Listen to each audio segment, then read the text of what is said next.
My name is Cdale Enick. This is Marcus, and you are listening to Fallen Hour Radio. How professional was that one? That was some good stuff. An idiot. When there is no more room in hell, the dead will walk the earth. If you're not of the Father, the Son, and the Holy Ghost, you're not welcome here. In the middle of the night, ghosts tried to talk to me. It's interdimensional, so we are living in a multi-dimensional environment. He's bending down, doing something. He says he sees a shadow. He turns around and there's nobody there. The power of Christ compels you. I want you to tell me whether you remember what happened to you when you died. I went blind, then I had an hemorrhage, and I fell asleep, and I died in a chair in the corner downstairs. How can we kill you, God? My faith, God.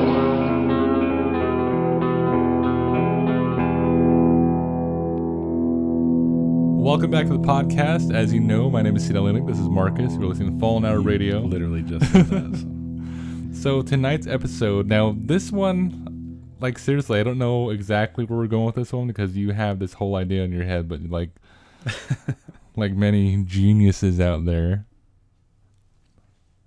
Yeah. Keep going. Stupid. It's like you're... Okay, so I'll give you a lowdown on what Marcus does. We get an idea down, and Mark's like, let's do a podcast about this one. I'm like, okay. And we've never set this rule ever, but you have this rule in your head to where we have to reveal all of our secrets when we do the podcast. So if in case the next person's like... Yeah, I like doing that. So It's like an unwritten rule. I literally have no idea what you want to do with this podcast, so proceed with the opening arguments.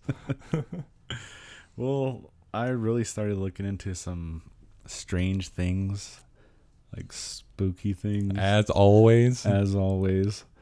But what really kind of has been on my mind a lot lately is like ghosts, spirits, stuff like that. Only because like Marcus is wearing his Zak Bagans Haunted Museum shirt. Oh, I didn't even notice. It's been on my mind lately. He's got his shirt on from Zak Bagans Museum. Yeah.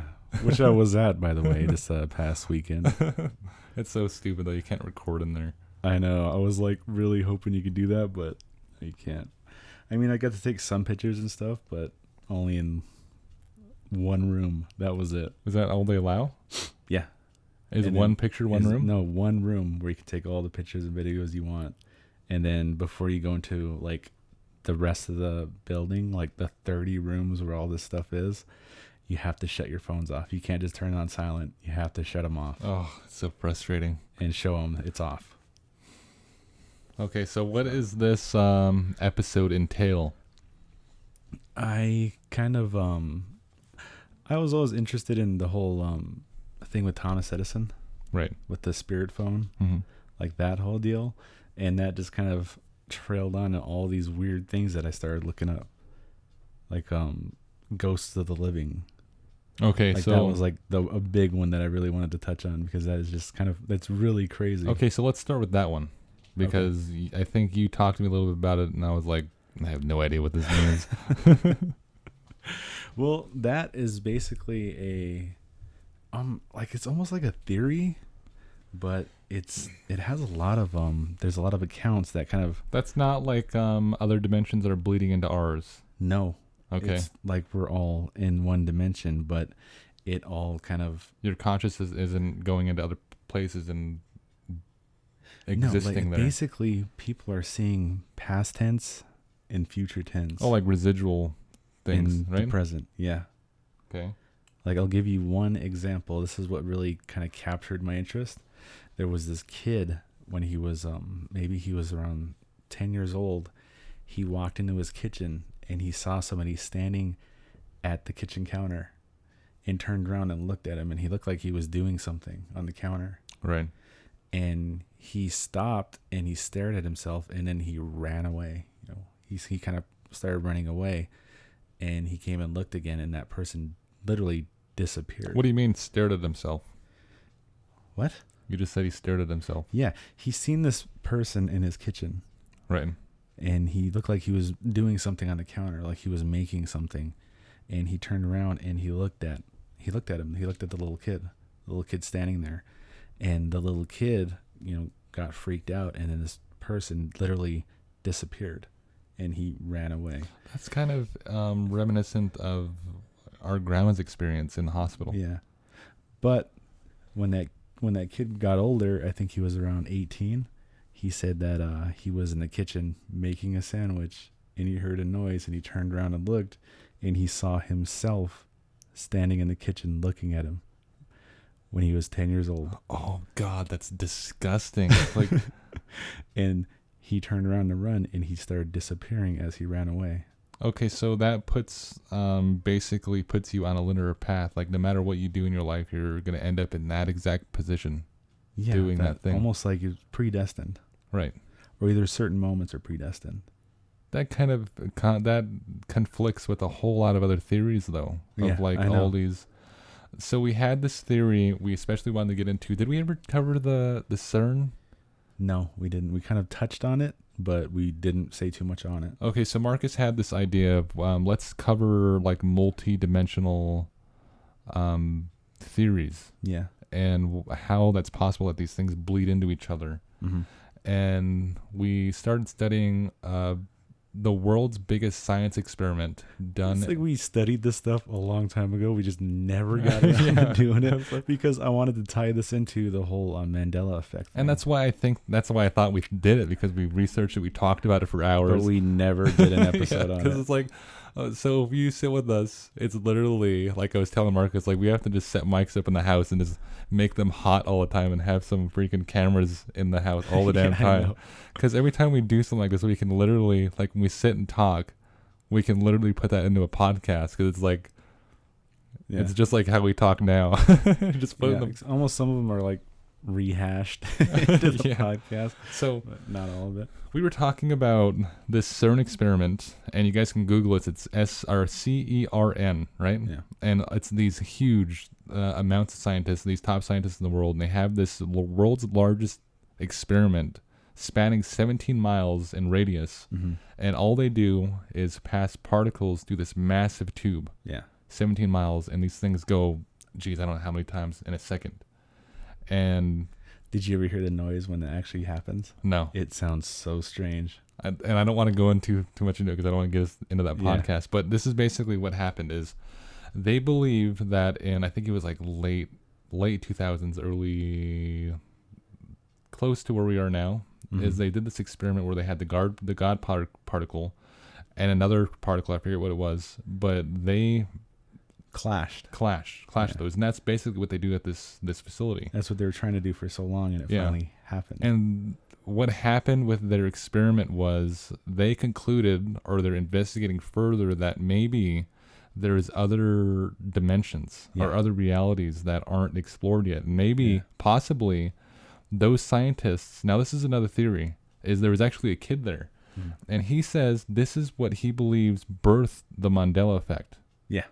Is when this huge experiment happened, they did the God particle, then all this other crap started bleeding into our reality. And making the Mandela effect. All of that ties together. Right. And this ties with that. Okay, so in a way. now, you can tie it all together if you have the time. Right. And really want to research it and write it out. It all ties together. So getting to your story about this kid meeting himself, it kind of contradicts that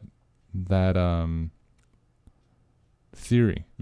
That all these other dimensions are bleeding into itself, and that this kid was on a linear path, and no matter what, he was always going to get to that point. Unless that was just one path. Right. And that was the thing, though. It's like we had this theory where we're trying to work out is that if you are, let's say you're going through your life and you have two decisions. And those decisions, no matter, this is basically how life works anyways, but it's like, whatever, if you take the right turn, you're not going to veer back into this left part of your life. This turn that you would have became to be, whatever. And once you go into this turn, this decision, then it births a whole new reality, and or it bleeds another reality into that. There's a reality where you went left instead of right. Right. And that trails off into a whole different life.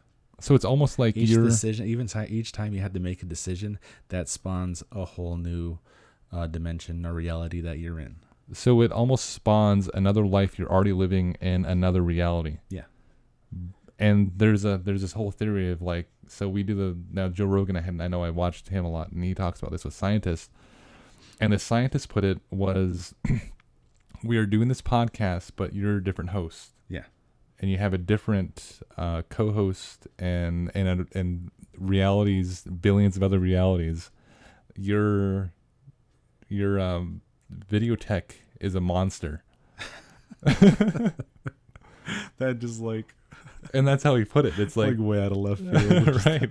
It's like all these different like tiny alterations to your world. Yeah. But that kind of, now that ghost sighting is like, it contradicts that whole theory. It's like, this kid was on a linear path, and no matter what, he was always going to see himself. Yeah, but the thing I was saying was that could be just one path of all these different dimensions. Right, it's one person. Yeah. His own reality. All these different paths that he took. He just saw himself on that same path. Mm-hmm. Okay, so proceed. Which was a ghost of himself. That's strange. Yeah. And we had and there was like, I came across a lot of different stories like that. And we have and even Wheezy told us about one during the Halloween deal last year. Right. You can probably just drop that in really quick. So that was dropped in. All right. Marcus puts all this pressure on me. It's like I got to go back and find that footage. So if it's not dropped in, that was his fault. Okay, so what did he say? What was like just so I have a reference to like go back and look at this so crap. You can probably just delete this. He was talking about somebody that was driving his truck, and he saw a Native American throw a tomahawk, and it got stuck in his truck. Yes, it was a ghost, but it actually got stuck there. It was actual. Yeah, it like bleed there. It like his object bled into this reality. It was like birthed into his. Yeah, and he literally went off the road, and I think he. Yeah, but then they had a story that somebody a long time ago in their family saw this big steel thing with these bright eyes, and he threw a tomahawk at it. So basically, it was these two timelines colliding. That is so strange. So that's what I was talking about. Like, maybe that's what the ghost of the living is. Right. Is all of these past tense, future tense, and present are just colliding. Okay. You see what I'm saying? Yes. Okay. Just making sure you're following along. It's like a really frustrating theory, though. It's like, how does that happen? Because that means that everything that happens from here on out, no matter what, it's always predestined. It's already happened in a sense. Yeah. Now, Thomas Edison, I told you to look into that. Right. The spirit phone. Yeah. He was kind of, the whole war between him and Tesla. Yes. That whole thing. And I was always on Tesla's side, by the way. Growing up. Because Edison, I really this was like Edison, he's a douchebag. This was like before all this crap came about Tesla. I was like, I studied Tesla in middle school. Before that, I was always reading they had these like school books where they had these picture books, and I was always interested in Tesla. Yeah. And then it came out like Tesla's an underrated scientist, and I was like, I didn't see that coming. Like, to me, he was already a freaking well-established scientist. But yeah, like Edison was a total douchebag. Mm-hmm. Like, if you really look into him, he was horrible, man. Like, he stole like a lot of people's ideas, or he would patent them. Tesla invented the light bulb. Yeah. Tesla had a patent on the light bulb well before Edison even invented it. Yeah, like a lot of these things that Edison was known for inventing, some of them were already made 17 years before. Right. And he just patented them. He patented them. I'm getting tongue tied. Hold on, let me take a drink here. Go ahead and keep talking. So, okay, really quickly, we had just to quickly put this in here, is like I knew this podcast is going to veer off course so many times because I don't have a clear thought yet.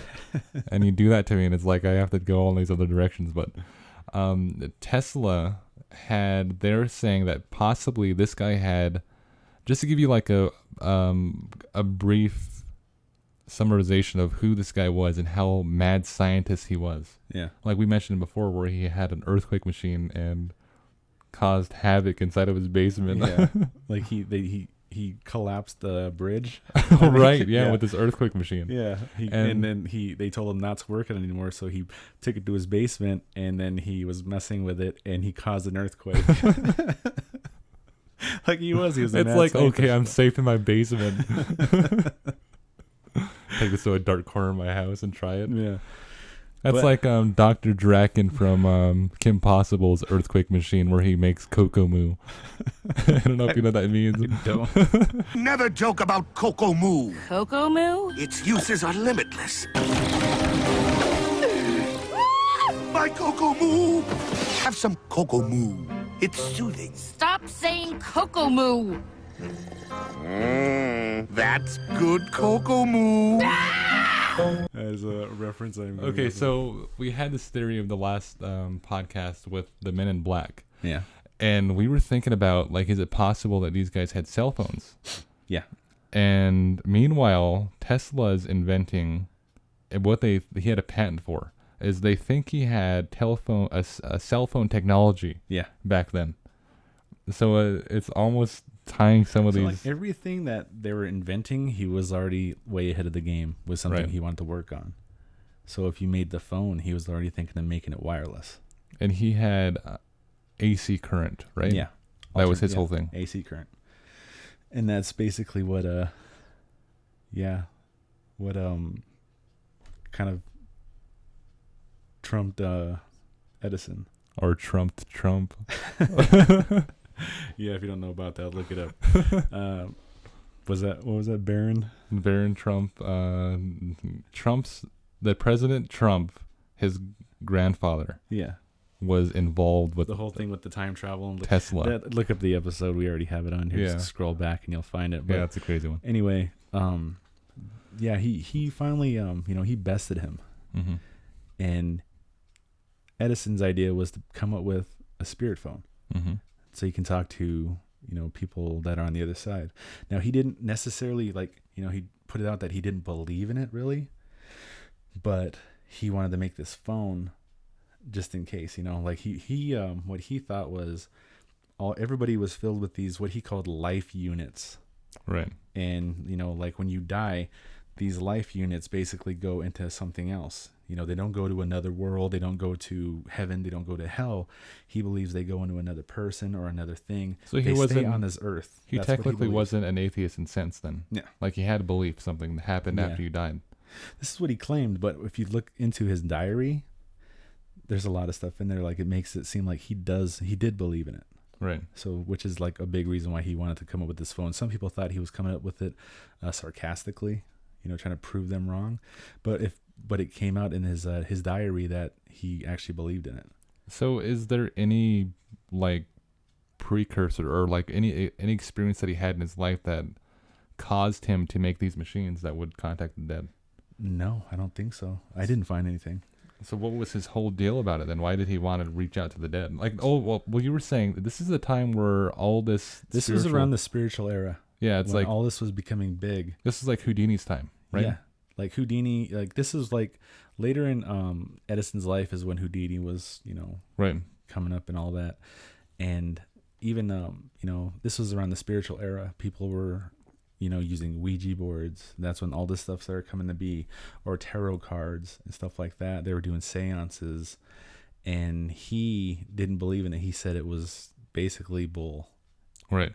He didn't believe that a Ouija board can contact the dead, or tarot cards, or this or that. He didn't believe in any of that. He wanted to prove it wrong. So he wanted to find something, basically invent something to talk to them, because he didn't believe that stuff actually worked. So he wanted to invent the spirit phone. Where he can actually hear them. Yeah. Okay, I see what you're saying. But it was because he heard that Tesla was working on something like that. So he was trying to beat him to it. Right. Okay, so Edison invented this later after Tesla, though, right? It was around the same time. They were both trying to make these. So he came out publicly saying that, hey, this is what I'm doing. This is what I'm working on. Okay. And some people thought he was being sarcastic because he didn't believe in Ouija boards or anything like that. So they thought he was just mocking them. But he had a diary. And after he died, this diary was, I think it was published, but they took that whole section out about the spirit phone. Of Tesla? No, of Edison. Okay. And they literally just retranslated it. It was when it was put out in the U.S., they had that whole section gone. It wasn't even in the diary. So this was literally just put out like in 2017. Wow. Somebody retranslated it, and it was in there. Whoa. So it had everything about the spirit phone. It had like all his everything he wrote about how he believes in it and everything, and actually believes in contacting people. But he thought that it was like basically you're contacting them, but they're not gone. They're not dead. You're contacting what was left over. Almost like what he called life units. That's a strange way weird. It's weird, like the way he kind of tries to describe it. It's a strange way to think. Yeah, it is. It's like they're dead, but there's something left of what I believe he'd be their spirit, right? Yeah. Like residue. Yeah, that's basically what he was kind of how he described it. Yeah, that's strange. He didn't think it was he didn't think it was like your full, spirit walk in the earth. He thought like every little part of you spreads out and goes into something else. Like trigger objects. Mm-hmm. So they believe that, especially if you have limestone around, which is abundant, if you have certain woods around, that if you were killed in that area, or if you lived in that area, then it absorbs your energy. Yeah, like even like the whole water thing with like what you were talking about with all these stones and stuff, and how some amplify paranormal activity, right? Or stuff like that. He believed the same thing. He used like quartz and stuff when trying to build this machine. Oh, he did use a crystal. A lot of other stuff. Yeah, the crystals and stuff. Yeah, strange. Yeah, so he actually believed in this. Now, what he believed was they were at a different frequency. So he was trying to make this machine, and basically what I think that kind of spawned the spirit box, that idea. I think somebody took that idea and ran with it and invented the spirit box, trying to basically finish his invention. But at the same time, they didn't get it right because they're just cycling through these frequencies trying to hear something. And it was always said that they talk at a lower frequency. Right. And Clyde Lewis basically took that idea and kept lowering and lowering and lowering the frequency, trying to contact something. He's like perfected this thing. And he literally perfected the spirit phone and the spirit box. So if you guys don't know who Clyde Lewis is, he has a radio show, and he is on, I think, KXL or something like that. Anyways, it's called Ground Zero with Clyde Lewis. And this guy is like, I listen to him, watch him all the freaking time, and this guy's like an idol of mine. And anyways, he now, upon like watching all his YouTube videos and stuff, because he has a YouTube channel too, is we found this thing that he has that he's created, and it's called the Black Cube. Yeah. And it's literally a spirit box on steroids. Yeah, it's crazy because there's this thing called a black satellite. Mm-hmm. And I think that's like a myth, but they believe it's out there. And he believes that this black cube is bouncing radiation off of that satellite, and able to contact not only spirits, but he's able to contact aliens in other dimensions. I never saw that part. I just saw him trying to contact spirits and stuff. Right. And what is creepy is you don't hear it cycling through frequencies like white noise, like spirit boxes. It's at a low frequency to the point where you don't hear any of that. Yeah, it's quiet. It's quiet. And he basically tuned in on what frequency that they speak at. And you just hear them answering, and it's so clear. It's just eerie. Yeah, it's weird because it's creepy. There's nothing that comes through until you ask a question. Yeah. And then it responds to you. Mm-hmm. Intelligently. Yeah. And it's like there's no sound waves, there's no through the whole thing. It's just hear no white noise. It's silence. And then you ask it a question, and then it responds, and then it's loud enough. Yeah. You can hear it. You can hear them talking clearly. Like it's on a megaphone or something. Yeah. Now there's a way to actually do that. with cell phones. I think that's what he was saying. Yeah. And eventually want to maybe do that. Like I think he believed you put two cell phones together, you put those way out somewhere, and then you call one of them. Yeah. Then you talk to it. I think we should try something like that. Put it in the graveyard. So, like I was talking, like what I was getting at is this guy saw himself, in the kitchen. Right. And it was basically, he saw himself, but he's alive.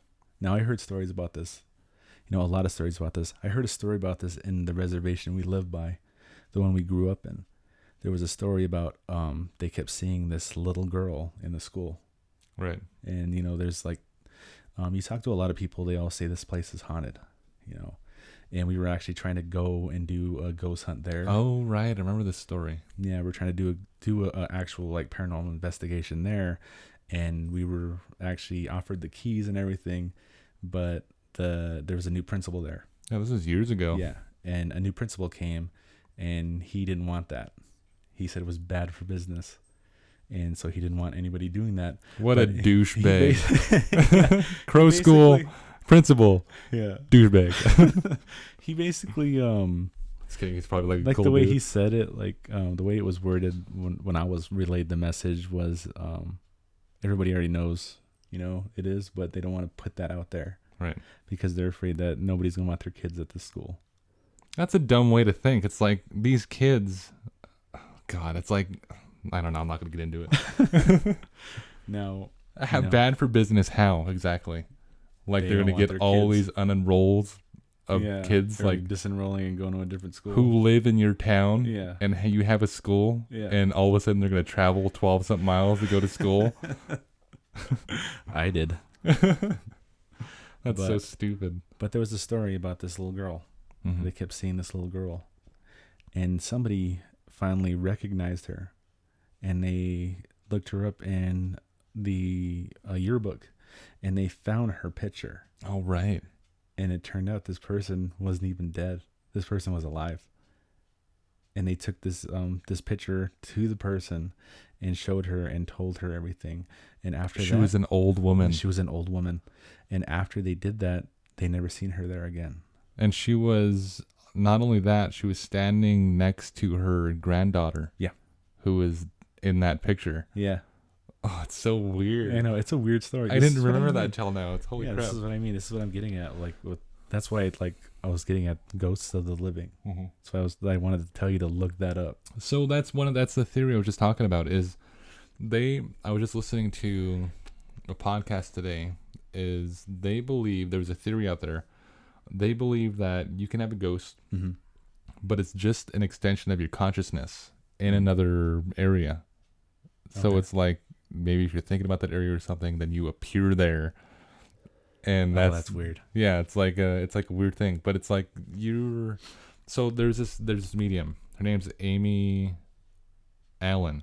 Yeah, she's a medium, and she had this case where she was investigating this house, and she said there was this dark spirit there, and she said she couldn't get close, or she couldn't get him to talk, or no, he was cursing at her all the time. Mm-hmm. Cussing at her and whatnot, telling her to leave the house and everything. She said he was a really, really dark entity. But she said, now this guy, she said he did something really dark. He had to have killed someone in the house or something.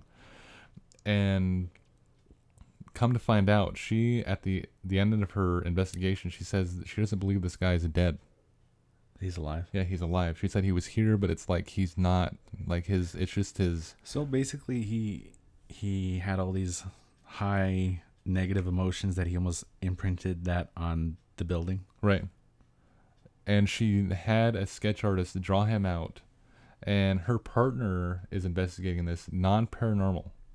Like he's investigating the whole story and everything, and interviews, and he goes to the prison of the guy who actually committed the murder there.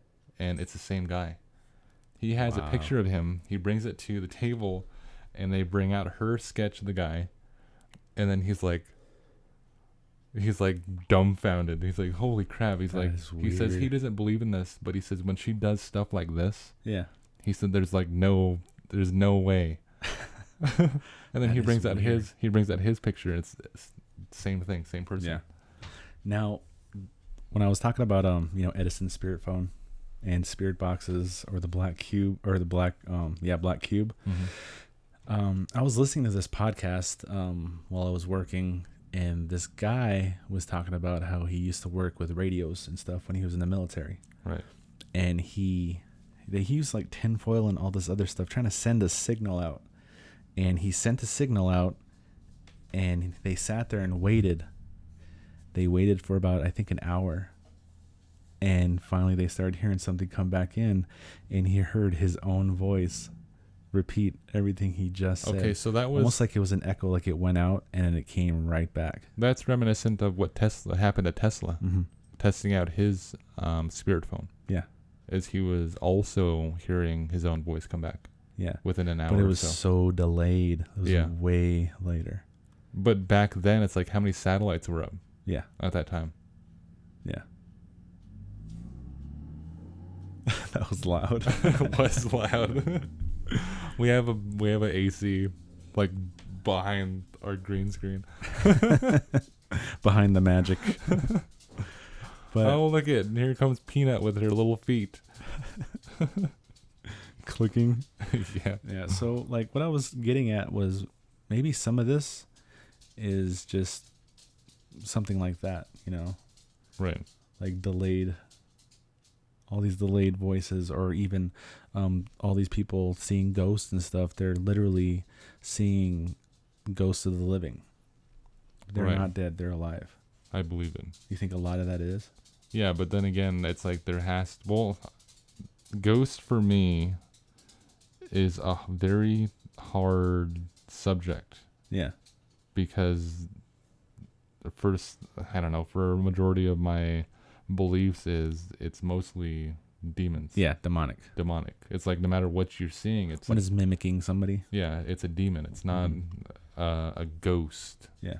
I mean, that's just my upbringing. It's like, but when we get to the podcast, it's like I have to investigate all these other theories. It's like I can't just be solely one-sided and like saying, no, this is this is this is this. Like a lot of people ask us questions or write in or even give us stories, and we have to like investigate it from their point of view, right, as well as our own. And we can't just draw our own philosophies onto these stories or hauntings. Yeah. It's like we have to bring in all these other theories and things to try to explain certain things. It's like when someone gives us a story, we're not going to look at it and be like, oh, that's a demon. It's not a spirit or a ghost, it's a demon. Yeah. Or your beliefs are wrong. It's like it's not a correct way to summarize what's happening to them. It's like you have to bring all these theories to the table. And that's basically how we try to take the podcast. Is like we try to investigate these theories. And for that moment in the podcast, it's truth. Yeah. It's like we investigate and do the rest of the podcast under that theory. Yeah. To see how things play out. And a lot of times it turns out really cool. Yeah, it does. So, now you made me forget what the hell I was going to say. Okay. Now I was trying to talk to you, like I told you to look into this too, was astral projection, lucid dreaming, all that kind of stuff. And I was telling you that I think that a lot of people that believe that they were lucid dreaming were actually astral projecting. Okay, so astral projecting is basically an outer body experience, right? Yeah. So do you also believe in like teleportation? How so? Like your physical body? Yeah. No. That happened in the Bible with the prophets. Then wow. Then yes. Then absolutely. But I forgot how the story is. How though? Like how exactly? Like was it physical form? Yes, I believe that I have to look it up again, but the essence of it is they couldn't travel these great distances. Mm-hmm. So when a scholar's looking at a timeline of a prophet and for some reason he's able to jump from here to here within a couple verses or so timelines. Yeah. Or within the same timeline. Because if you look at the Bible, there's a lot of these same accounts. Yeah. These same authors explaining the same account. So you have these two different stories of the same story, and they're explaining two different locations, but for some reason, this person is jumping from here to here within that storyline. Yeah. And it's like, how does that work? And then there's all these other stories of actually them teleporting inside of the Bible. It's like a weird thing. Yeah. And there's actually a minister, and so you don't think it's actually basically like I've heard, like you've seen in the Bible, like Paul. Right. Take Paul, for example. Mm. When he went to heaven, mm-hmm. that was basically almost like astral projecting. Right. His spirit went to heaven, but his body stayed here. Right. But he even explained that it was so real that he wasn't sure if his body was there or not. Now, I just listened to a story about a guy who died. He was actually dead for about 30 to 45 minutes. Now, if you're dead for about 6 minutes, I think you're basically mostly brain dead. And you're after that 7 minutes, you're basically gone. You're like a vegetable. Right. This guy was dead for 45 minutes about. And he said the second he died, he descended. He was falling. Wow. And he ended up in hell. And he said that he was standing by the lake of fire. And he said he looked up and he just saw thousands of people falling. Crazy. Constantly. Because all these people are just dying one after another like that. And they're just falling and falling. And he can hear people in the distance being tortured. Mm-hmm. And he said he looked over and maybe, not even 10, 20 feet away, he said he saw the devil. And he said he was in the form of a man. Right. And he said he was accusing him of all these things. He was yelling these things at him, basically making him feel like you deserve to be here. But he wasn't coming near him. Oh, strange. He couldn't. And he said that he looked into the lake of fire and he saw all these people burning, but they couldn't die. And he said this light came down around him, and he said the devil was trying to get to him, but he couldn't. And all the people that were in the lake of fire were yelling at him for help because they saw this light around him. And they thought he could help them. Right. And he said in literally a split second, he felt himself flying straight up. Now, he didn't go back into his body. He went to heaven. Mm-hmm. And he said he was in heaven, and he said it was more real than it was when he was alive. He could sense everything. He could feel everything. He didn't have to turn around and look. He knew what was there. He could almost see like 360 around him because he was total spiritual form. Strange, yeah. And he said everything, was so vibrant. He said there was colors there that you don't see on Earth. He said like everything was alive, and he basically, that was considered like, an astral projection. Your spirit is out of your body. Mm-hmm. So he comes back to his body, and he's alive now. He's living, he's walking, he's talking. He said he had to kind of learn how to do these things again. It took a while, but he's basically back into doing his everyday thing, but just a little differently. Weird. But that was basically what I'm getting at is Paul did the same thing. He went to heaven. And he said the same thing. It was so real, he couldn't tell if it was his body there or his spirit there. Mm-hmm. Now, when I talk to you about lucid dreaming, astral projecting, all of that, do you think some of these people that they're seeing are people astral projecting? Oh, possibly. And they're not a ghost, they're not a spirit. But they're it's not like a spirit of the living, but they're somebody astral projecting, which is kind of a ghost of the living. Or it could also, it's like a dream walker. Yeah. It's like, are they also astral projecting? Yeah, that's basically what they do. It's like, because they can control their dreams. They can walk freely. Which is lucid dreaming. Yeah. Yeah. So it's like, are they under the same element of like living when they're sleeping? Yeah. So the reason why I wanted to bring this up was because I heard a story about somebody who would always lucid dream. He can control his dreams. He can go out. He could do things. He said that he can basically almost like fly. He said it felt like he was flying. Now, you can only do that in a spiritual form. Mm-hmm. So this guy, he said that he had sleep paralysis for a moment. He was trying to wake up. And he'd open his eyes and he could barely move his head, like he's trying to move himself. Like anybody that had sleep paralysis understands how this feels. You can barely even move, but you're aware of everything around you. Right. Now, he never claimed that he astral projected. He always had lucid dreams. He opened his eyes and he saw his hands going into his hands. Oh, weird. So his hands were on his chest like this. Mm-hmm. And when he opened his eyes, he saw his hands going back into his body. Weird. So now he believes that maybe he was astral projecting. Maybe that's what lucid dreaming really is. It would frustrate me because I'd be spending my whole life trying to do it again. You know, like I told this ghost story. It's not a ghost story, but it's like a weird thing that happened when I was little. It's how I knew I had the birthmark on my back. Yeah, I remember you telling that. Now that is ugly because I hate things that have to do with mirrors. Yeah, it's like I was jumping in the bed when I was little, and I had my shirt off, and I was just in trunks, and I was jumping back and forth. And when I jumped this way and jumped back, I was facing the mirror, but I just saw my back facing the other way. Strange. And that's how I knew I had the birthmark. Yeah. And then I jumped back. How long does that go? Oh, jeez, I don't know. God, I hope it's not. I don't know when our video ended there. But you just saw a lot of pretty pictures and videos. It's like we usually set a timer. Yeah, we do. But we just got so into it. Okay, so I had this story where I was jumping back and forth, saw my back. Yeah. And for the longest time through my childhood, I tried to make that happen again. Why? Because if I saw that, I would have jumped off the bed and ran over the room.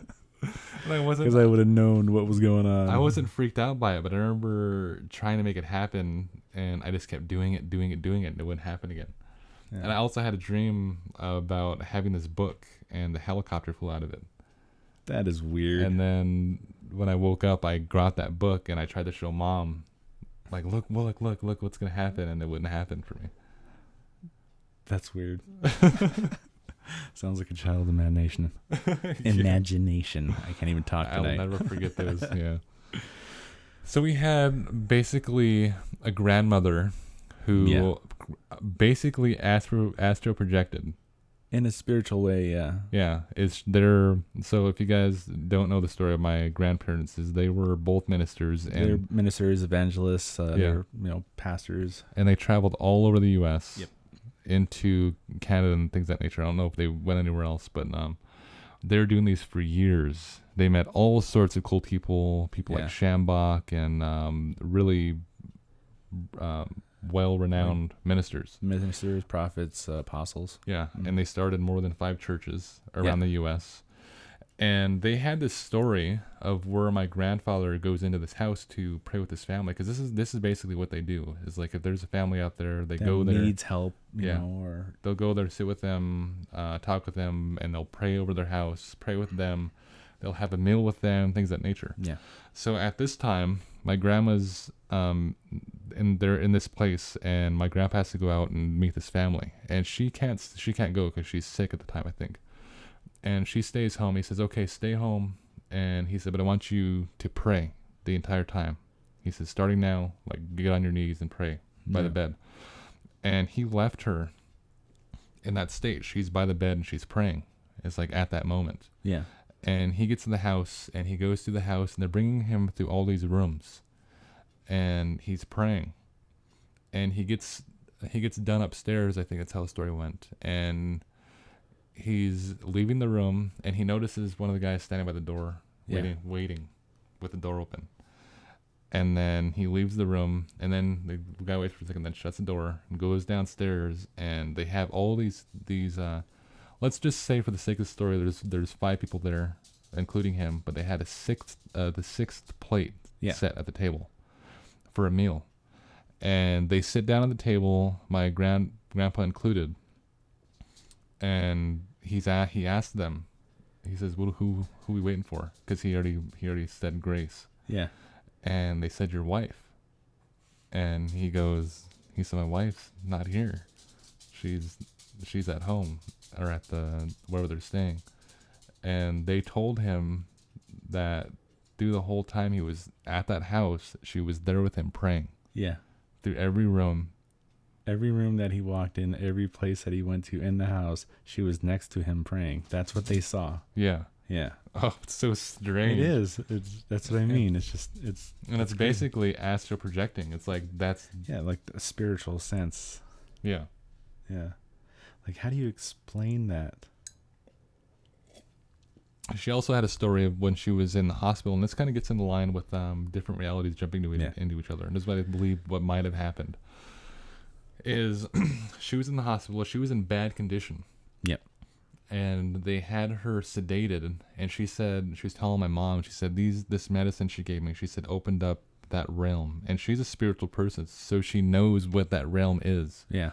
And she says it basically unveiled our realm from the other one, from the spiritual realm. And she says she was sitting on her bed, and this nurse comes in, and my grandma drops her chapstick on the floor, and it rolls almost to the door. This nurse comes in, but she says this nurse didn't look like the other ones.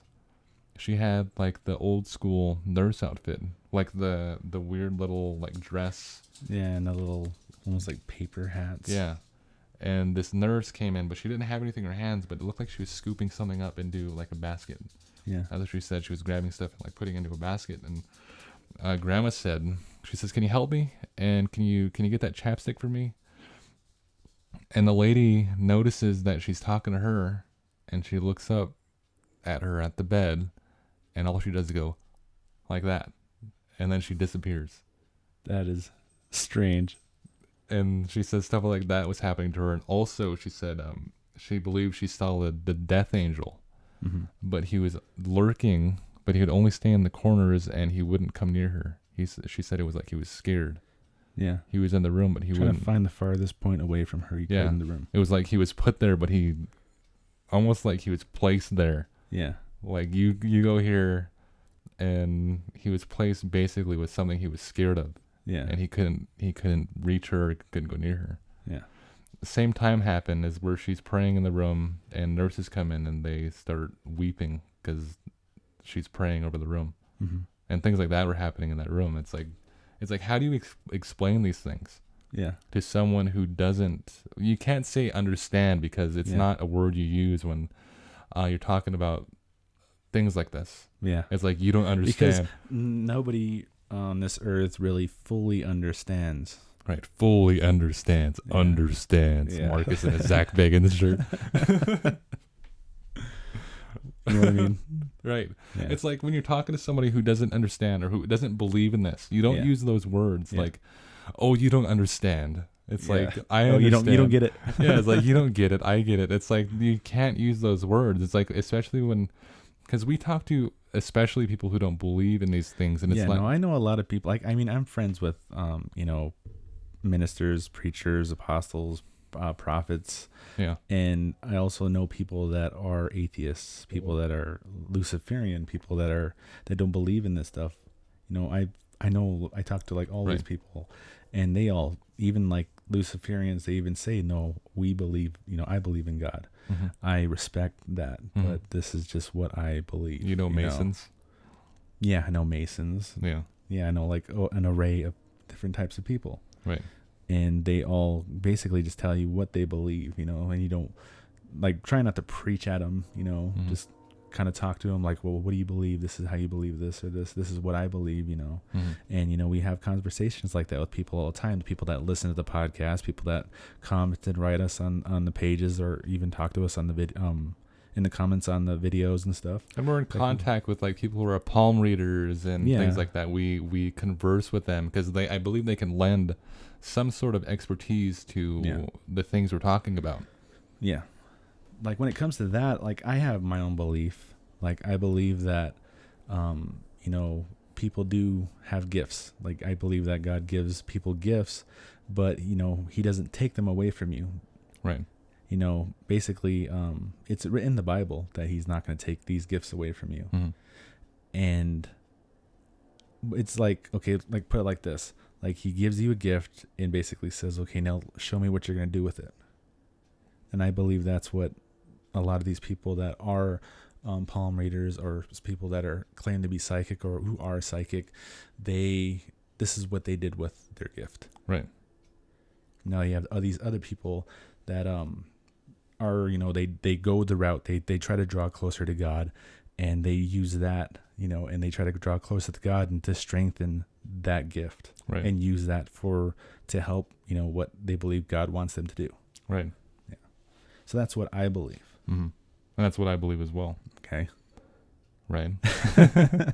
But it's like when you're talking about these things, you don't use those words. You know what I mean? Because it's like you're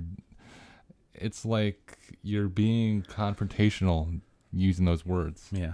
It's like you're almost like it's like you say that to somebody, you can start an argument. Right? Yeah, you don't understand. No, you don't get it. But no, it's like, you're not understanding what I'm saying. You don't understand this. Like, people that come out and say that to you, you're going to be like, no, I do understand, And I believe us as well. It's like, no matter of our experiences, there's always going to be something we do not understand. Fully understand. Like we can't explain it in any words. With whatever we do, we just cannot explain it. Yeah. There's just things that happen where you just don't know. Especially with like astral projection, with ghost sightings, how we contact the dead and things of that nature. It's like what you understand is basically what we understand on Earth. Right. And on our earthly realm. So it's like, now I know that all these scientists especially are looking at the spirit phone. Yeah. And they can't understand how it works. Like, how does that... Like, there was some scientist who claimed that Edison reached out to me and told me, this is the formula to make the spirit phone. Yeah. Now go make it. And it didn't work. And, oh, yeah, okay, here's the real formula. Yeah. Like, a couple other scientists said that, hey, he reached out to us again, and he told us this is the real formula how to make the spirit phone. Right. Like, and it didn't work. But I think that I was telling Mark as well, it's like we have to start doing the investigations. Mm. And not go into them. I know there's a lot of things that are real out there. Yeah. We've experienced them. We've witnessed. I've like myself witnessed what people call exorcisms. Right. I witnessed countless. Right. I can't even count how many I've seen. And not a lot of people are exposed to that. Right. So sometimes some people, witness that for the first time and it scares the hell out of them. Yeah. Or they don't understand it. I actually just had the conversation earlier today about that kind of stuff. We were a part of one 3 years ago. Mm-hmm. Yeah. And it's like that recent. Like we've experienced this and we're always there present in the room. Yeah. Is that still going? Yeah. Okay. Now, I know there's, like what I believe are familiar spirits or demons. I believe they can mess with you. Mm-hmm. They can taunt you. They can haunt a place, basically. Like we look into this stuff. We investigate this stuff. It's always been something that we were interested in. Growing up, looking at ghost videos, wanting to do ghost hunts, paranormal investigations on our own. Right. We've always wanted to do this stuff. I remember growing up watching, Scariest Places on Earth. And wanting to do that. I remember even talking to one of my uncles saying, hey, I'm going to sign us up. We're going to do this. Right. And I was like, I was young, but I was all for it. I was like, hell yeah, let's do this. And, we went out with some friends and they took us on their paranormal investigation. We got to see how they did their thing and all that. Mm. So, we kind of got a feel for that kind of stuff. And so we know, this stuff works. Mm. This stuff, happens. We've seen things ourselves. I even have a picture of something we caught that wasn't there. Right. And we have all these experiences ourselves of these things happening. I mean, our own brother, his place is so what you would call haunted. Yeah. It's just ugly. So yeah, I believe these things can mess with you, they can torment you, they can haunt you. But what I believe it is demonic. Right. That's just what I believe. Now I got to go to one of the places I've always wanted to go to this past weekend. Oh, right. The Zak Bagans Haunted Museum. Yeah. And going in there, I was excited as hell, I wanted to see all this stuff, there's especially Bela Lugosi's mirror. Mm-hmm. And, the Dybbuk box and all these things I wanted to see. Ed Gein's Cauldron. Kevorkian. Since we were looking into serial killers and all that, I got to actually see their things. Right. Ted Bundy's section, Gacy's section, all these people. The actual murder kit. Their murder kits, everything. Even, there was some horrific stuff in this museum. Right. Like how he acquired this stuff. I was just blown away. I don't get it. There was stuff in there I didn't even know he had. There's 30 rooms in this building. And it's just dark. It is insane. It's creepy. Now, my wife, she was fighting me. She did not want to go to this place because she doesn't like that kind of stuff. She hates it. She'll watch, the shows. She'll watch, Ghost Adventures and stuff with me or scary movies. But she doesn't want to go out and do that kind of stuff. So when we do stuff like that, she's like, "You're stupid, you're an idiot." I'm like, "Yeah, I probably am," but it's something that interests me. I mean, if I told Alethea, like, I have to do this stuff. Yeah. Like, there's no other way. You got to put it out there that, hey, this is real. Yeah. It's like how I am with business. It's like, I have to do it. Yeah. If I don't do it, I'm going to be a miserable person. Yeah. Like I told her, if we ever go to Paris and the catacombs are there, yeah, I said, "God, do not take me to Paris, because I'm gonna find a way. I'm gonna get lost. I'm gonna find a way to get down there." So I went in this place knowing what, something being haunted is capable of. Right. So I knew that something might happen going into these places. Mm-hmm. Now, Sarah, she's like, she already knew, like, okay, you step foot in this place, you're probably going to set things off because of how I am. And she was already prepared for that. Right. And she said, "I know, these things are probably going to try to mess with you." And so she didn't want to go. Especially doing something like this, where we're airing to thousands of people. Yeah. And we're exposing these things, basically. Yeah. So she agreed to go because this is the one thing I really wanted to do when we went to Vegas. Right. So she agreed to go, and her mom actually went in with us, to a few of the rooms. And I actually went into the doll room, the one where he has all the haunted dolls. Right. And where Annabelle sat. Annabelle was there. Right. And I remember looking back on this episode because I wanted to see what they said. And I felt literally exactly what they described. I walked into the middle of this room and I stood, and it felt like I was holding a live wire. My whole body was just, it felt strange. Electric. Right. Is the only word I can think of. It felt electric. It felt like my whole body was just, throbbing with energy. Right. And it just weirded me out. Like, I thought it was strange, but it didn't scare me. I wasn't afraid. Mm-hmm. I walked out and we wandered around. We checked all these places out, and we went to another room where there was some haunted dolls.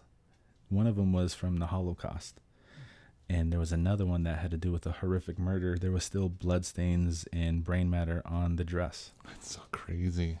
And he said when they brought this doll in, they automatically caught something on their cameras. The camera that maps them out. It looks like a stick figure. Right, like the kinetic? Yeah.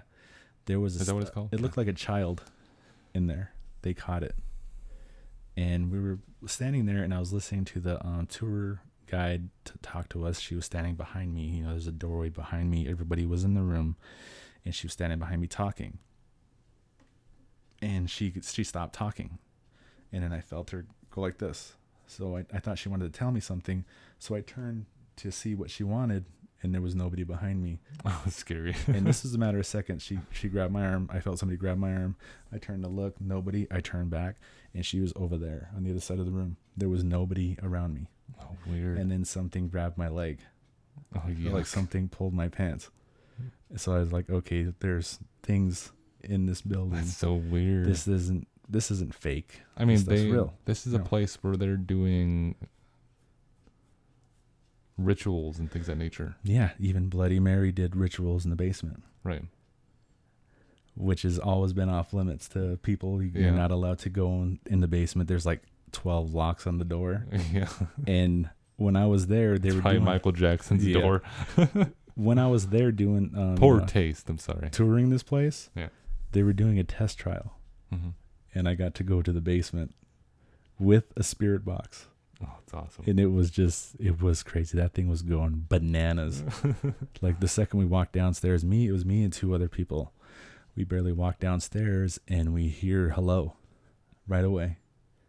And I was like, you guys heard that, right? And these guys are like, oh, yeah, they're talking like they're like, oh, we're big fans of the show, you know, and this and that. And we got down there. He's like, so what's this thing? I'm like, you don't know what a spirit box is? Are you serious? I looked at him and I was like, have you ever watched any, you know, ghost, you know, a paranormal investigation type show? And they're like, oh, yeah, we're big fans of the show. They just totally kept saying it. I was like, you don't know what a spirit box is. That's like one of the most common things used in. Yeah, it's like your starter kit. You get a spirit box. Yeah, it's just like it's basically in your starter kit. And they didn't know what that was. I explained to them what the spirit box is, how it's used. I even told them the story, like when we heard your name said on a spirit box. Oh, that was freaking weird. And it wasn't, you know, your real name. It was your nickname that everybody calls you, Cdale. Yeah. I told him that, and this guy says, well, you know, what's my name? He says that, and he kind of laughed, and we heard it answer. And that was and his eyes got big. He looked over, and he looked at each other, and looked at me. I was like, I told you, you know, this is like basically an electronic Ouija board. Mm-hmm. You talk to it, and it answers. You know, I told him that. And I was down there for a while, and it felt like we were down there 2 minutes. Literally 2 minutes. And I make my way out, and I thought I heard wings over me. It almost sounded like a pigeon. I was like, I heard it right over my head. Oh, weird. I was like, what the hell was that? I was kind of looking, and I walked out, and they were looking at me funny. And I was like, you know, what's wrong? And we were down there so long that they had the radio in to see if we were okay. Weird. It felt like we were there 2 minutes. We walked downstairs. I explained what this thing does. They asked a question, and I walked out that fast. I wasn't down there that long. They said that they had to call in and check the cameras because we were down there for about 25 minutes. Holy crap. And their exact words was, they're all intact. Oh, my God. Making sure none of us passed out or one of us is flipping out or anything like that. And they made sure we're all okay. And so, like, you know, strange things like this was happening there. Right. Even something grabbed Sarah's leg. Oh, God. And she was wearing leggings. You know, all the women that listen, you know how those are. You know, more than half our listeners are women. Yeah, so I'm just talking to you ladies. It's basically skin tight on your legs. Right. And she felt it pull away from her leg and touch her leg. That is freaking hard to do. Yeah. And she felt that in the room with Ed Gaines stuff. Oh, yuck. And that's his forte. Yeah. Women. So, like, you know, it was a lot of activity in this building. Right. And we made our way to the most haunted item in the world, the Dybbuk box. You got to tell her that. Yeah. He had a mom problem. He did. I know. And he was always looking for, no, what? That was his thing. It was a dark-haired woman he would always go for. Yeah. Ugh. If I tell her that would really creep her out. She's going to hate that. Oh, it's so crazy. But yeah, like we made our way to the Dybbuk box, and this is the one thing that I really wanted to see. And you go into this room, and there's a TV there, and you see footage of all the bad things that happen, that people who saw this, you know, what happened to them. Right. How it affected them. There was people getting taken out on stretchers. We saw all this footage. People going down on the stairs on the stretchers and everything, paramedics there, people fainting. You saw all the footage of Post Malone, what happened to him, right, and how he believes he was cursed after seeing it. So, like, I was like, I got to see this thing. So Sarah, she knows. She's like, this is the one thing I am not going to see. And so I walk in and I walk around, you know, I see the Dybbuk box in the middle of this room, and I walk up to the front of it, and I'm looking at it, and I start walking around to the back of it. And when I start walking to the back of it, it felt like my feet were magnetic to the ground. I could barely pick them up. I was struggling to pull my feet up and walk, and it would slam on the ground like this. No, I had a similar experience with, I was 18 years old, and I was working at Pizza Hut. And I was a waiter, because I had the good looks. Anyways, they put me as a waiter, and because she said she liked the ladies, like my personality there, the boss, whatever. You know, I can talk to people and whatnot. And I was like, okay. And one of my first days there, these two guys walked in, and they were like Middle Eastern, and they had the was it turban, and these guys had nice jewelry on. I mean, they were dressed up, but they had their long gowns on that they wear, and they smelled strong. Like it wasn't perfume. It was like it's like how you would characterize how the royals used to bathe themselves back then. Okay, yeah. Like they used berries and crap like that. It was strong, but it was like it smelled like perfume. Frankincense and myrrh. Yeah, it was like that. And I was walking up to them, and the strange thing about them was one of them was an all black and the other one was an all white. Okay. And they both had nice jewelry on. And I remember their order because they both wanted nothing but jalapenos on their pizzas. And as I was going, just marinara cheese and jalapenos. Yeah, they gave me that table, and I see those two men sitting there. I was like, okay, cool. And I walk over there, and as soon as I could smell their scent, I was about 10 feet from them. Yeah. And I felt like I was falling into the ground. That's when strange. I was walking to them. And I told one of our prophets friends this too, and he says he believes I was feeling what was on them. Yeah. And he said it wasn't God. Yeah. And I was walking to them, and that's all I can feel is like I felt real numb, and I felt like I was falling or sinking into the ground like quicksand while I was walking to them. And I maintained my composure. I got to their table, and it still felt like I was like sinking, talking to them. That's strange. And I asked them to order, and they wanted jalapenos on their pizza. I walk away from them, and after that, it was normal. Yeah. Nothing else happened. But with those two men, out of everyone I've ever met, those two men, don't know their names or anything, but those guys had the weirdest. Yeah, it's like what I'm kind of getting at is, if something demonic or dark is attached to something, it can affect you. Right. In really bad ways. And I've talked to prophets about this as well, as they deal with this demons and all of these things, and it's like you have headaches. Yeah. You get sicknesses, your stomach hurts, things of that nature. It's like did you hear that? I heard that. What does it sound like? I don't even want to say what's the time on that. An hour and 6 seconds. It sounded like a man. An hour and 6 minutes. It did. Like rrr. That was strange. So an hour and 6 minutes. We'll look at that later. Okay, keep going. Anyways, now I was on a phone conference, and he was talking about how you don't hear prophets or preachers talk about this stuff, demons. Yeah. And he says you'll have these, it'll affect your body and things of that nature. And that was my question. I was like, how does it affect your body?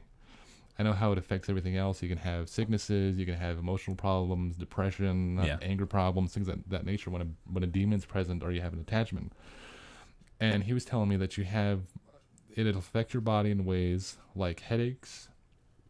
You'll have things like dizziness and things of that nature, headaches. You can have body aches. You'll have stomach problems, especially. Like you'll feel like you have to eat or something, or you have to drink something, or take a Tums or something. It's like, because this is basically where they say your spirit is. Yeah. And when you're near a demon or something, your spirit's, their philosophy is like it knows it's something's wrong. Senses. Right. And it's like, I don't know where I was going with that, but yeah. You can sense these things, and that's how it affects you. Right. Yeah. And I believe that's basically what was happening. Is like I can sense that. Yeah. No, I've had encounters like that too. Right. Now, when I was there and I started walking behind this Dybbuk box, my feet felt like I was trying to pick my feet up on, when you ride like the Gravitron, or you ride like the Kamikaze or the Ring of Fire, and you try to pick your feet up when you're going down, the G-force. Right. That's how it felt. Or the UFO thing. Yeah, and I couldn't. That's the Gravitron. Is that what it's called? Yeah. What is it called then? It's like 10,000 or something, or 1,000. What is it? That's what it's called then. So like I felt like I was magneted to the floor. I didn't say anything, I just kept walking, and I stood there and I looked at the back of this thing, and I walked around it, and the second I walked around it, there was writings on the back in Latin. And the second I walked away from that, my feet were fine. I could walk normal. Of the Latin. Mm-hmm. It's almost like when you walk around and see that. Yeah. It's probably like once you see it. Yeah. Whatever, if it's like a spell or something, then it's like it's working now. Yeah. And, I went and looked at, he has 2 Dybbuk boxes, and I went and looked at another one, that he had. That thing was coated in what they had, what is that called? The Ark of the Covenant, basically made out of the same thing. Right. And the Dybbuk? No, his other Dybbuk box. Okay. He has 2. And, he looked at this stuff, and that's, I had to catch my flight, so this is the last room I got to be in and see. How many rooms did you get to see in there? Me, I went to 28. Wow, you at least got through the whole... Yeah. So I got to 28 rooms, and it was crazy. And there's one other thing that really kind of... I would have ran to the other rooms for to leave. There's one other thing that affected me in a weird way, is we were in the serial killer room. And I went and I was looking at Manson stuff and Gacy stuff and, all these other people. And I walked up to the glass that had all of Ted Bundy's stuff in it. Right. And this is above the pentagram room below in the basement. Yep. And the second I walked up to the glass and I looked at his ski mask that he wore when he killed these people, the second I walked up to the glass, my mouth started watering really bad. I started feeling dizzy and I felt like I was going to throw up. I was just looking at a ski mask. Weird. And it was like my mouth was watering horribly. And I didn't say anything because I didn't want to, you got to get out of here. I mean, this man was notorious. Mm-hmm. He once twisted a girl's neck so bad. Yep. Where it was only hanging on by the skin. Yeah. And he was ruthless. Like That's a lot crazy. Of them were. Now, Zak Bagans, the reason why he has his stuff there is because he feels like they were possessed by demons. Right. You can't do something like that, unless there's something really dark attached to you. This is what he believes. Right. So he believes that it's demonic. And this is why he has their stuff there, because he feels like there's that attachment to it. Mm-hmm. And he wants that in his, museum, So that's what he believes. And it affected me in a weird way. And the second I walked away from that glass, I was fine. It was gone. Strange. My mouth wasn't watering. I didn't feel like I was going to throw up. I felt fine. And just to see how it was, I walked back to that glass again and looked at everything, and nothing. I didn't feel a thing. So it's weird, like all these experiences in that building. Right. Like where all these most haunted things are in, just how different things can affect you, feeling the different energies between these things and what these things are, attached to them. It's strange. It's really strange. That is strange. But I feel like it's that kind of stuff is demonic. Well, as you were saying. Okay. This has been like a lot of problems. It's tonight, not too bad, but we'll get through it. Just so for you guys watching at home, you guys are basically watching us trying to work out getting more than an hour done. Yeah. On a podcast, which I think we should probably start doing so we can chop that crap up. Yeah. But you're seeing a lot of imagery more than usual because the camera keeps cutting off, and then the audio might be a little wonky. We kept having to pause it. But more than usual, yeah. Some might say. Some might say that's good if you think about it, look at it. So what I was getting at is, a lot of these things do tie together. Right. But a lot of it, it's unexplainable, and there's a lot of people that don't want to look into something that could explain it because that goes against what they believe. Right. Like if they want to, if they're living their life as, let's say, an atheist, they don't believe in anything. Mm-hmm. They're not going to want to look into this to explain it. Right. So, it's kind of, a funny subject for people. Or they look into it ironically. Yeah, ironically. Right. I met people that were atheists and they literally turned their entire life around because of something they've seen. Right. So then they start believing everything. Or experienced, yeah. Like I've heard crazy stories, So it's, there's a lot more to life than just this. Mm-hmm. Like there is a spiritual side. Extremely spiritual. Right. So life is weird. Now, getting into this haunted museum, and I'm going to mention this a couple times going forward into the podcasts because this item that we have the opportunity to visit is... So this is something that is especially along the lines of items like Annabelle, items like the Dybbuk box, is this item we're able to go meet this could be groundbreaking. I mean, when you look at Annabelle and Lorraine Warren and how she brought that to light, and it became one of her most famous investigations. This has the possibility to bring that impact to what we're doing. It's like if we open up our investigations and we open up with that thing, it's gonna be insane. At first, I was like, "Wow, I don't know if I want to see this thing," but I was like, the curiosity in me was like, "I have to see this thing." Right. And what I'm about to explain to you guys, this is something that I had no idea still existed. I've heard stories about it being with my wife and had no idea that this thing was not only existed, but within 50 miles of us. Yeah. And it's, so there's this is a table, and I don't know how many generations it's been in her family, my wife's family. But not only that, her mom was telling me that they have a long line of people who were practicing these things, like witches and things of that nature. Yeah. And this table was built by a man, one of their grandfathers. And for some reason, this table has the ability to dance. It moves. And levitates. And smokes cigarettes. I was telling her, like, the way you try to explain that, it sounds funny, but like basically what they say, that it would tell them, they'd ask them what this spirit or whatever it is wants, and it would tell them tobacco, so they'd light a cigarette instead of with the Ouija board. Yeah, they'd contact something with the Ouija board, and then they'd light a cigarette and lay it on the table, and it would literally suck the cigarette down. Yeah, it's just strange. Insane. It is. I was like, this table sounds like a good time. Something you want at a party. Dancing table. When I was looking into all of this, when I was looking into the spiritual era, you know, like Ouija boards, tarot cards, and all this kind of stuff, seances around this era of, you know, Thomas Edison, Houdini. Houdini didn't believe in this stuff. He would actually cancel his own shows to go to seances to try to prove them wrong. Right. No, this is bull. No, this is how you do that. That's how you do that. Yeah, because he was a professional illusionist. Yeah, and so he tried to like say, "Oh, this is how I would do it." You know, they got to be doing it this way. So he tried to prove these people wrong. Now, these tables, I believe this is what that is. There was a certain table that they make, and they'd use that at seances. They use that to practice these kind of things on. They use that table as their platform for their Ouija boards and stuff like that. Right.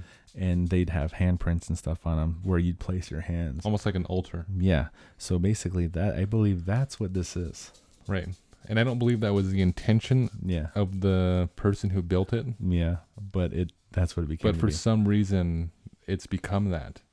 Now, it had so much stuff was done with this table and on it that it would move at night. Yeah. It would literally shake and rattle and dance. And not only that, some of Alethea's family, especially talking to them on the phone, is now my main contact is through her auntie. Yeah. And her auntie never saw the table, and she's scared of it. She doesn't want to see it. No, she doesn't want to see it, and she believes she might have saw it once, but she didn't want to look at it. She goes to the house, and one of her uncles or someone, her relative, says, "You know what table that is?" It was sitting on their porch, and she said, "Nope," and walked inside. And anyways, that night she was visiting us. We had the opportunity to get in contact with this table through her, and she said, "I'll see what I can do. See if I can get you guys in contact." And I was like, "Oh my gosh, I got the chills." Now this thing, it would move around so much that they literally had to chain it down. Right. They'd have to strap it down. They had to bound this thing to the ground. Till this day, it is in a storage unit. And it is tied down to the ground, so it won't move. Right, and the legs are bound. Yeah. So it can't dance. They're bound together, yeah. Yeah.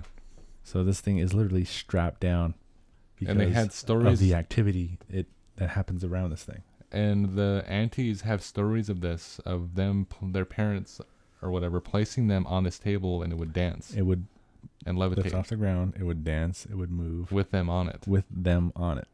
This table is insane. I know. And Mark's, now, I don't know if I should mention that I want to acquire this thing. But I don't know. We'll see what happens. I want to this table. Like I especially want to start a collection. Yeah. Of when we start investigating these things, I want to do it systematically and have our own files on all these things, so that we can go back and actually read these accounts and try to explain certain things going forward. But not only that, have items that people don't want to keep. Yeah. Just like how the Haunted Museum is, and how Lorraine Warren worked, is that she had these museums, and it's taken me some years for Alethea to finally open up that idea. Yeah. Of actually having that stuff. So I'm excited about that. Yeah. I just want to see this thing. Yeah, and we're in talks to, now this is hopefully going to be airing with our Halloween Urban Legends series. And do we want to keep the name Urban Legends? We can change it. I think we got to. That was Cdale's idea, by the way. All the people that had things to say about it. I tried to explain, what an urban legend is, but still they tried to argue. Yeah. So with our Halloween series, this table is hopefully going to make its debut. Yeah. And it's been in a storage for how long? Yeah, years and years. And bound to the ground. Yeah. And this is going to have its own episode, and if all goes well, we could possibly have this one air also around Halloween night, or on Halloween night as well with our short horror film. Yeah. Double feature possibly. But this is going to be a full feature thing. We're going to go do interviews with the family. Even film us actually meeting it. Coming in contact with this thing. And not only that, hopefully unleashing it. Yeah. Because this is they used Ouija boards in this thing. Yeah. They did a lot more than that. And we want to do the equivalent and bring maybe our equipment with us and try to see what we can bring of this thing. Yeah. Bring a spirit box with us if it's possible. Yeah. A tape recorder, things of that nature, and see what happens with this table. Yeah. See if you can catch anything. And if possible, a Ouija board. Okay, that's it for the night. So that being said, how are you done with your? Any more you got? I mean, there's a lot I really want to get into, but it's a lot. It is. Yeah. I mean, we can always come back to it. Our next podcast, I think I want to jump into, especially, Lorraine Warren. Yeah. If you're into that. Okay. I know we wanted to do a series on aliens, but we jumped into, you visited the Moss Mansion and had, not Moss Mansion, you visited Zak Bagans Museum and had a profound experience. And I think that we should maybe jump into those realms, because this is everything I want to do. It's like always been ghosts and research, and that's basically what started the podcast, is conspiracies and ghosts and things of that nature. So we should do a whole series on possibly ghosts and whatnot. Yeah. And Lorraine Warren is someone to look into. Yep. Do you want to do that one? Lorraine Warren? We can do that. Okay, so next podcast, we are going to be jumping into Lorraine Warren, and we'll see what we name this thing. We'll see if there's any other things she didn't release out there. If we get some new information about her that wasn't put in the movies and things of that nature. The Conjuring was based on Lorraine Warren, of course. Ed and Lorraine Warren, right? Yeah. And this is going to be possibly my favorite podcast, because I've always wanted to talk about her. Yeah. So is that all you have to say there, Marcus? Yeah. Yeah, it's cool. Thinking about everything, I actually got to stand where Annabelle was. Yeah, we heard you. So anyways. Just like I got to put that out again. So if you want to go visit the museum, now is the time to do it, because you can go to the basement. Right. So, yeah. So if anybody in that area, go check it out. Me and Alethea, awesome. I was like, when we were sitting there, I was like, we can fly down there tonight. And go there. Right. Go to the museum, come back, do a round trip, be back here within how long does it take to get there? It takes like not even an hour and 45 minutes. We'd be just back to here. Fly down We'd there. be back there in the same day. Anyways, that being said, if you guys are out there watching on Facebook, make sure you visit us on the go at Spotify, Apple Podcasts, at Fallen Hour Radio, on Facebook at Fallen Hour, on YouTube at Fallen Hour. God, this is so weird doing it at the end. It's like I can't get it down now. He's so used to throwing us out in the beginning. Yeah, so we decided to put this at the end now. So this is going to be a new thing. Yeah. And if you guys are out there listening on Apple Podcasts, Spotify, Breaker, Castbox, make sure you search on Facebook at Fallen Hour and on YouTube at Fallen Hour. And man, I just repeated myself again. Yeah, you did. screw But it. don't just check it out. Actually, leave a review, leave some stars, so we can reach more people. On Apple Podcasts. Yeah. And on Spotify, leave us a review. And if you guys want to get in contact with Positive review. And if you want to get in contact with us. all the stars. If you want to get in contact with us, give us a new subject matter. Maybe you have your own stories, experiences with the Zak Bagans Museum, or your own experiences at your houses. Or if you have an item that you have as well. That is haunted. And you want to get rid of. We'll gladly take it off your hands. Yeah, and cover that on the podcast.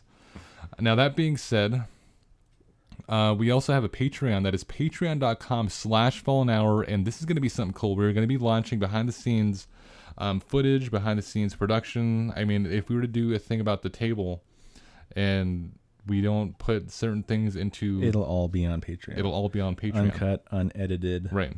Like us talking off camera with the family. Like not actually sitting down with the interview with that, just talking to them. Yeah. Things of that nature. That being said, I guess that's it. Man, it's so weird doing it at the end. My name is Cdale Enick. This is Marcus, and you're listening to Fallen Hour Radio.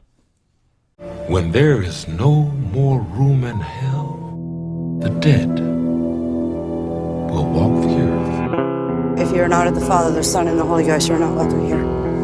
In the middle of the night, ghosts try to talk to me. It's interdimensional. So we are living in a multi-dimensional environment. He's bending down, doing something. He says he sees a shadow. He turns around and there's nobody there. The power of Christ compels you. I want you to tell me whether you remember what happened to you when you died. I went blind. Then I had an hemorrhage and I fell asleep. And I died in a chair in the corner downstairs. How come we kill you, Bill? By me, God.